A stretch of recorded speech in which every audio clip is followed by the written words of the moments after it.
Oleh karena kemurahan Tuhan, ku ada sampai hari ini.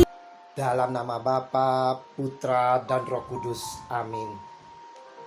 Selamat pagi saudara-saudaraku yang terkasih di dalam kasih Kristus. Berjumpa lagi dengan saya pada perenungan hari ini, tanggal 4 Juni 2020. Perenungan hari ini diambil dari Injil Markus 12 ayat 28b sampai dengan 34. Seperti yang kita ketahui, sifat sebuah cermin adalah memantulkan apa saja yang ada di depannya. Kiranya itu pula yang seharusnya dimiliki pada manusia. Bila ia dikasihi, maka kasih pun akan dipantulkan kepada orang lain. Demikianlah manusia itu dapat diibaratkan seperti cermin. Saudara-saudaraku yang terkasih di dalam kasih Kristus, manusia yang diciptakan Allah merupakan manusia menurut gambar dan rupanya. Kejadian 1 ayat 26. Dengan demikian, kita sebagai manusia pun merupakan cerminan dari Allah yang adalah kasih. Maka kita pun harus dapat menunjukkan gambaran dan rupa Allah yang adalah kasih di dalam kehidupan kita. Setiap orang ingin hidup di dalam kasih. Saling mengasihi merupakan hidup yang didambakan setiap manusia. Karena di dalam kasih penuh keindahan, di dalam kasih penuh kerukunan, damai sejahtera, baik persahabatan, kekeluargaan, dan juga persekutuan. Jika dibangun dalam kasih, akan terasa indah sekali antara satu dengan yang lain. Maukah kita hidup dalam kasih? Saudara-saudaraku yang terkasih di dalam kasih Kristus, Injil hari ini, seorang ahli Taurat maju menghadap Yesus dan mengajukan satu pertanyaan kepada Yesus. Tanyanya, hukum manakah yang paling utama? Ayat 28. Apa jawab Yesus?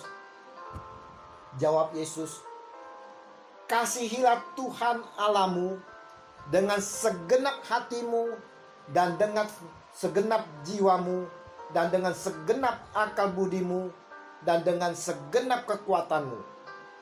Dan hukum kedua ialah, kasihilah sesamamu manusia seperti dirimu sendiri.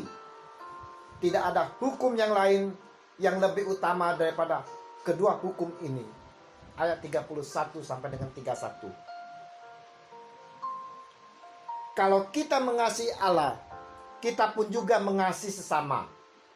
Mengasihi Allah dan mengasihi sama manusia adalah perintah Tuhan Yesus yang tidak asing bagi pendengaran kita semua.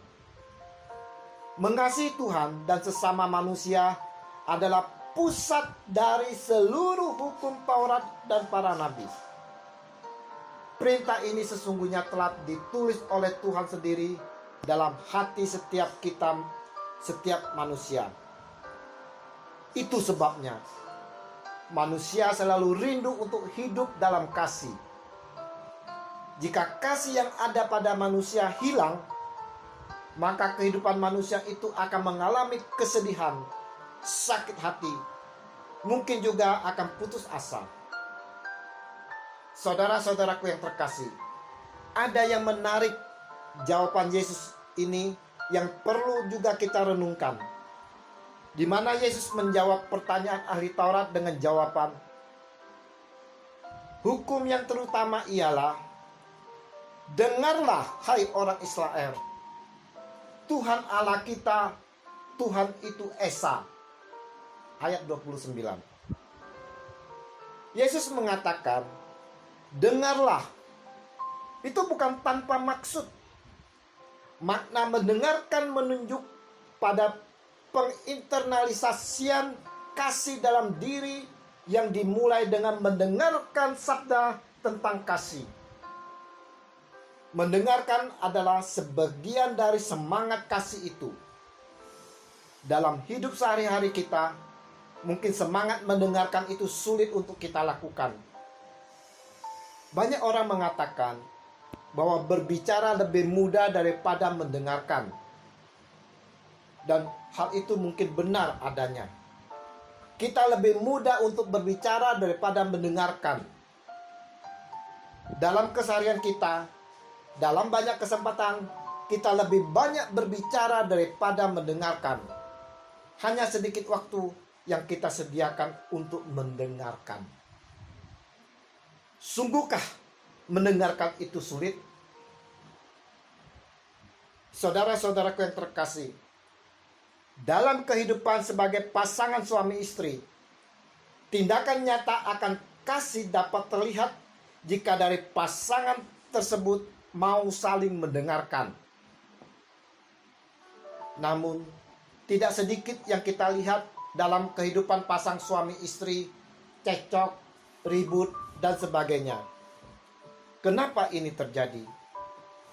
Karena masalah kecil, yaitu tak dapat mendengarkan pasangannya dengan baik.